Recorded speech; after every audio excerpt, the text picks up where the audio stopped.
À la précision du geste, on devine l'extrême concentration de l'artiste. Dans son bureau de Bas-sur-le-Rupt, dans la campagne vosgienne, Renaud Marlier retient son souffle. C'est de l'apnée, 10 journées d'apnée.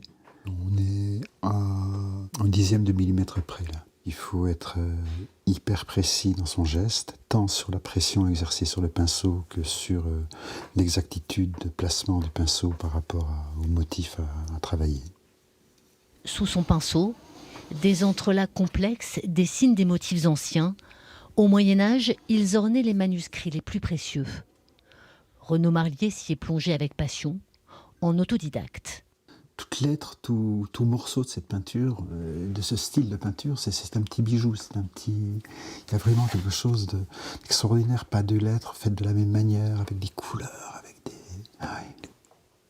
Spiritus est Deus, Dieu est esprit.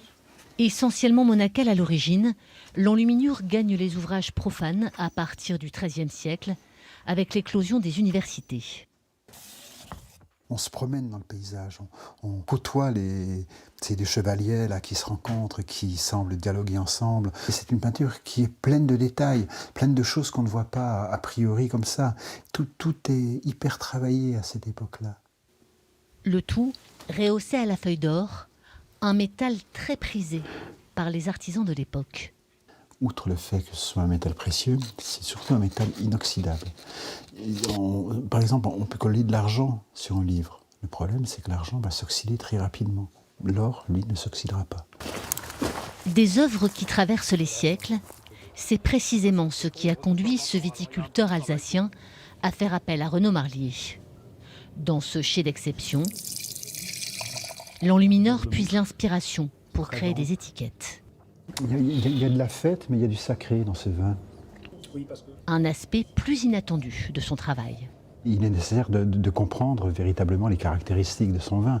Et là, ça permet vraiment de sentir le piquant. Et ça influe forcément sur la création de l'étiquette. Fidèle au vin, intemporel, des critères essentiels pour Jean-Michel Dess. Je trouve que ce que tu as fait, c'est absolument magique. Tu vois ? Parce qu'il y a cette forme élancée. Choisir le média de l'enluminure sur une peau animale, c'est témoigner de l'histoire, du temps qui passe, de ce que nous ont laissé les anciens. Des anciens, Renaud Marlier reproduit les gestes avec application. Dans son atelier laboratoire, il fabrique lui-même tous ses pigments. C'est la partie la plus physique. Oui. Et ça peut être long. Vous pouvez broyer des pierres dures comme le lapis lazuli par exemple. Il va falloir le broyer des jours et des jours et des jours. Pour rien au monde, il ne confierait cette tâche à d'autres. Comment vous voulez comprendre votre métier si vous n'avez pas cette chose, ne serait-ce que tactile avec les matériaux? C'est pas possible. L'or piment et ses poussières toxiques, le sulfate de cuivre et sa mousse verdâtre.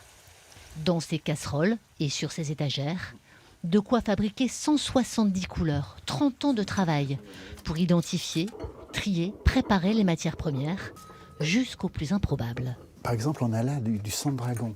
Alors c'est extraordinaire le sang de dragon. Vous imaginez? Vous ne saviez pas que les dragons existaient? Ben si, ils existent. À l'époque médiévale, on dit c'est peut-être du sang d'éléphant, d'autres disent non, c'est du sang de dragon. C'est une résine en fait. Les recettes médiévales, il a fallu les retrouver, les traduire, mais surtout les interpréter.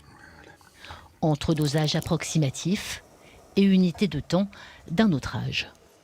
On trouve dans un manuscrit qui nous dit, si tu veux faire ça, tu tournes le temps d'un pater et d'un Ave Maria. Donc le temps d'une prière. Le temps d'une prière. Tout le monde scandait la prière de la même manière. Donc c'était une unité de temps qui pouvait être utilisée comme ça, quoi.